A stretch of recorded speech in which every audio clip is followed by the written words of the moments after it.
Apple Acres, located at 1064 Union Valley Road, is another property significant to the history of West Milford and actually predates the 1834 founding of the township by 3 decades. The land, originally owned by Dutch colonists around 1690, was known as Long Pond Settlement. The property deed dated around 1790 for what is now known as Apple Acres encompassed 413 acres. Purchased in 1804 by Albert Terhune Sr. for $18 an acre, the property spanned the valley from what is now the Crescent Park neighborhood to Greenwood Lake. A grist mill was soon built by Albert Sr. with its 17-foot water wheel powered by the stream feed from the large pond nearby. The millstones processed crops of wheat, rye, and corn, and supplied the flour and grain to residents in the area. It was one of only 2 grist mills in West Milford at the time of the town's incorporation. Well, Albert Sr. was the first one on this property, and he is the one who's responsible for it just being here in the first place. We don't have written or we don't have photographs of Albert Sr., but the land itself is testimony to him, and specifically because he wanted to be a miller. He built the pond, and he built it by making the dam himself, or I imagine with some help from neighbors or family members, children as they came along. He built the dam, which created the water power to force the millstones to grind the wheat into flour. So we have that as his testimony. He also built the cave cellar, or the cold storage, and that is still here. And it was he who dug the 15-foot well that is still out in front of the house there, that provided water for 200 years for all the family members. So, and also I have a painting here of this was painted in 1804. It's pretty dark. I hope you can see it. But this was the original farmhouse that Albert Sr., I'm assuming, lived in. There isn't, as I say, there's not a lot of written, or there's certainly no photograph. But this is it, of the farmhouse, the original farmhouse. And this house was the house that we are in right now, as it stands today in 2014. Parts of this foundation are still here in this house. So the house as it is today has gone through many renovations, but it all started with Albert Sr., and he's the one who created the business and the grist mill. The property was also a working farm with a separate cow and horse barns, a chicken coop, other buildings, and the homestead. Livestock included pigs, cows, and sheep. Interestingly, the old root cellar for storing food and provisions is still on the property. It was kept cool by a series of pipes fed by a 15-foot well. The same well provided the home with drinking water for 200 years. The Terhune family lived in the Dutch colonial home on the property built in 1820. Later, at some point in the 1860s, the home was rebuilt. Around 1854, Albert Terhune Jr. took over the day-to-day operations of the property. It was also around this time that the mill's wooden grinding apparatus was converted to iron, and the water wheel was replaced with a turbine. It was also at some point in the 1850s that the grist mill was struck by lightning and burned down and rebuilt. Albert Jr. continued to run the business successfully until 1891, when his son James Edward Terhune bought the property from his father for $5,000 and took over the family business. James Edward was my great-grandfather, and from all the things that I've learned about him over the years, doing research and also listening to stories from family members, someone surely I would have loved to have known. He let his parents know that he was not interested in farming. He just, even though that's what everybody did, and that's how they they lived. I mean, they sustained themselves by creating their income through farming and feeding the family through farming and clothing. But he was not interested in that. He was an adventurous soul. And when he was 16, he, of course, had heard, knew what was happening at the beginning of the Civil War. And he did not tell his parents, but one morning he woke up and he just left and he walked to Sloatsburg. And before he left, he planted many maple trees. He planted them all along Union Valley Road, which in that day was just like a carriage path. He told his family that he had planted all those trees before he left because if he didn't return, he wanted something that they could remember him by. James Edward was injured in the Civil War, and his father, Albert, got on a train and went down and actually brought him back on a flatbed on the train. And there's nothing documented about what type of injury he had, but I suspect from photographs and his canes and that he might have had an injury in his leg. So he recovered, and in the small little hamlet of West Milford, he had a little store, he was the school teacher, and then he went on to get an education in business, and he opened successful businesses in Newark. He actually took this small farmhouse and turned it into a splendid Victorian home, with the turrets and wraparound porch, and we do have photographs of that. When James Edward died in 1917, Gilbert Terhune Sr. inherited the property. In April of 1923, he planted 1,754 apple trees on the farm. He planted 17 different varieties and meticulously marked the location of each tree in a different color on a graph paper map. This was a successful business, drawing customers from all over to buy apples.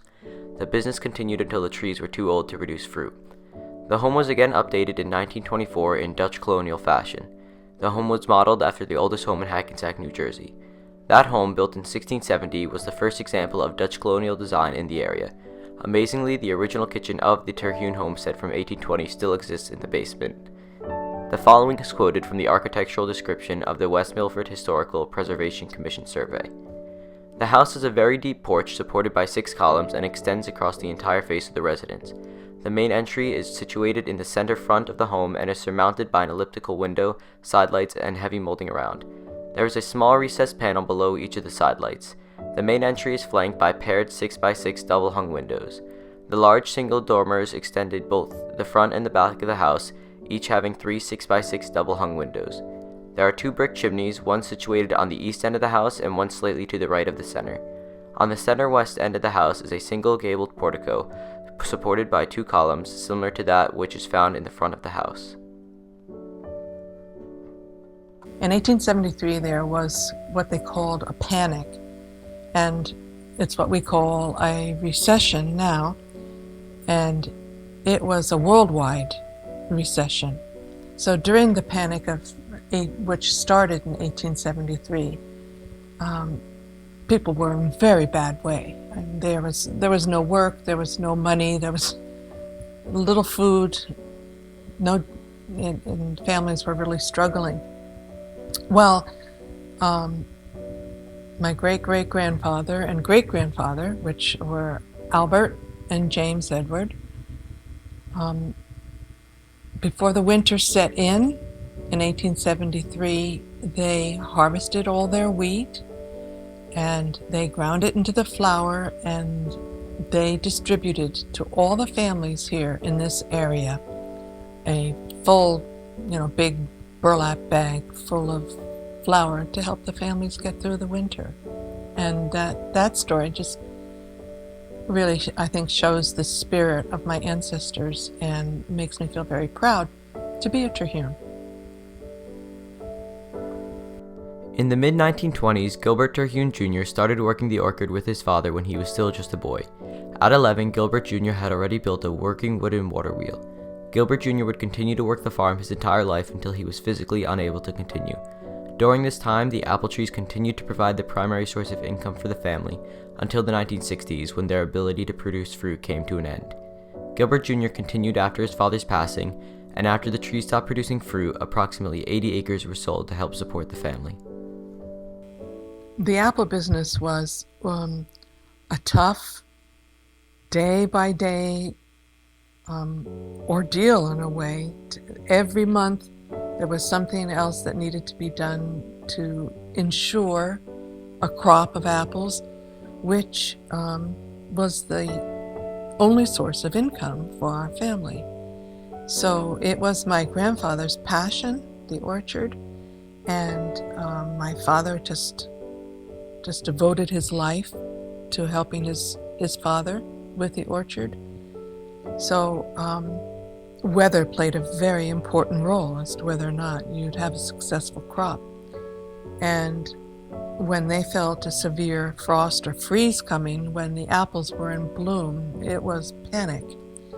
So there used to be a rubber mill in Butler, and I remember as a young girl this particular time when frost was coming, and so they were back and forth to Butler loading up on tires, and they made piles of tires throughout the orchard and then lit these tires, started them on fire, which caused a warm type of smoke, and it filled the air to try to prevent the frost from coming down and damaging the delicate blossoms.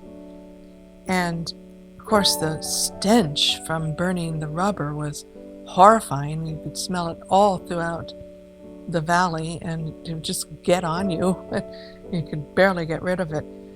But that particular night, I remember they were out there with their torches and their flames and their piles of smoldering tires the entire night, and they did save a portion of the orchard that way, but it was a very small crop that year, so it was a tough year for the family to get through. It was a tough business, but Apple Acres became known in the area for just having the best apples. So the business was booming when we had the apples, and which was most of the time. Those weather disasters were few, to my memory. We sold the apples out of the grist mill building. That's the smaller of the two barns. And the driveway would just be on a Saturday and Sunday in the fall, just jammed. It was a traffic jam out there, just filled with people coming from a distance away to buy the apples. In 1992, at the time of Gilbert Jr.'s passing, his three daughters Joyce Louise, Anne, and Sally Lee took over the property. But the rest of the original land, of course, both my sisters live here and I live here, so it's being preserved as a peaceful, beautiful family place to live, and we all just appreciate it very much and are very grateful for it. In 2007, Ann Thornton, the owner of Apple Acres Farm, donated a half-acre of land to Sustainable West Milford to start the Organic Community Garden. Here, residents of West Milford can come and grow their own fruits and vegetables and learn about gardening. When I heard, I think it was 8 or 9 years ago now, that Sustainable West Milford was being formed, and as one of their first endeavors, they were looking for a place where they could have their organic community garden to offer to the people of West Milford who didn't have the land or the proper geology to farm and wanted to farm. And when I heard that through another friend, I thought, wow, that would be a wonderful thing for here at Apple Acres. So I thought about it and talked to people and family and decided that